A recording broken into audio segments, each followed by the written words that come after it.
নমস্কার প্রিয় দর্শক বন্ধুরা, আমার চ্যানেল বঙ্গ বাইটসে আপনাদের সবাইকে স্বাগত জানাই। আজকে নিয়ে এসেছি একদম ঘরোয়া আর অসাধারণ মজার একটি রেসিপি, রসগোল্লার পুলি। নরম, মোলায়েম আর মুখে দিলেই গলে যাবে। আপনারাও বাড়িতে খুব সহজেই করতে পারবেন। তো চলুন দেরি না করে দেখে নিই আমাদের ঘরের এই স্পেশাল পুলিটা কিভাবে এত সুস্বাদু করে তৈরি হলো। আমি সহজে রসমালাই করে দেখাচ্ছি। এখানে আছে 1 লিটার দুধ, রসগোল্লা, পাটালি গুড়, 1 চিমটে নুন, ছোটো এলাচ, একটু চিনি, একটা 10 টাকার গুঁড়ো দুধের প্যাকেট। কড়াতে সামান্য একটু জল দিয়ে নিলাম। এতে কি হবে, দুধটা নিচে লেগে যাবে না। এইবারে আমি দুধটা দিয়ে দেবো। পুরো দুধটা কিন্তু আমি ইউজ করছি না, 350 ml ইউজ করছি। এই যে গুঁড়ো দুধটা একটু গুলে নিতে হবে। গরম দুধটা দিয়ে এই গুঁড়ো দুধটা একটু গুলে নিতে হবে। এই যে একটু গুলে রাখতে হবে সাইডে।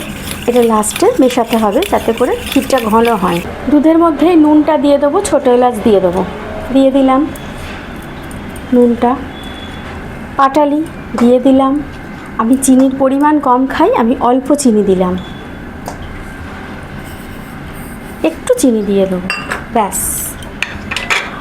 এই ছোটো চামচের 1 চামচ চিনি, তাই একটু মিষ্টির পরিমাণ আমরা কমই রাখি। দুধটা ফুটে আসছে, এর মধ্যেই আমি রস চিপে রসগোল্লাগুলো দিয়ে দেবো। এইভাবে রসটা চিপে নিতে হবে, এইভাবে রসটা চিপে নিতে হবে, দিয়ে রসগোল্লাগুলো দিতে হবে এইভাবে।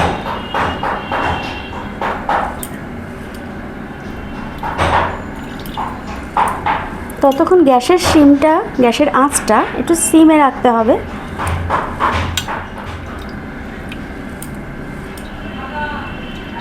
এবারে গ্যাসের আঁচ বাড়িয়ে দিয়েছি। রসগোল্লাগুলো ফুটে উঠলেই আমি গুঁড়ো দুধটা মিশিয়ে দেবো। গুড়গুলো ডালাগুলো একটু ভেঙে ভেঙে নিতে হবে, তাতে করে তাড়াতাড়ি হয়েও যাবে। এটা একবার বানিয়ে খেয়ে দেখো, খুব চটজলদি হয়েও যায়। আর একটু রাতে লুচি পরোটা দিয়ে মিষ্টি মুখও হয়ে যাবে। এবার আমি গুঁড়ো দুধটা দিয়ে দেবো, তাতে দেখো একটু ক্ষীরটা গাঢ় হয়ে যাবে। যে গুঁড়ো দুধটা গোলা হয়েছিল সেটা দিই। হ্যাঁ, তোমরা ইচ্ছে করলে এতে কাজু কিশমিশ দিতে পারো, আমি দিইনি।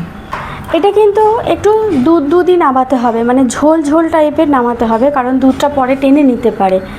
তাই খাওয়ার সময় ক্ষীরটা তো লাগবেই খেতে, তো ক্ষীর নামিয়ে নিতে হবে।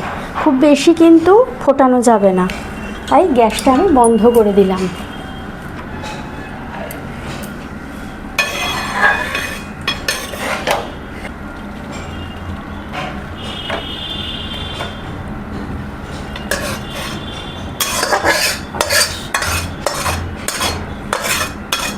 আমার এটা হয়ে গেল, রসমালাইটা তৈরি হয়ে গেছে, আমি নামিয়ে নিয়েছি। ইচ্ছে করলে এর ওপর একটু পেস্তা কুচি দিয়ে দিই।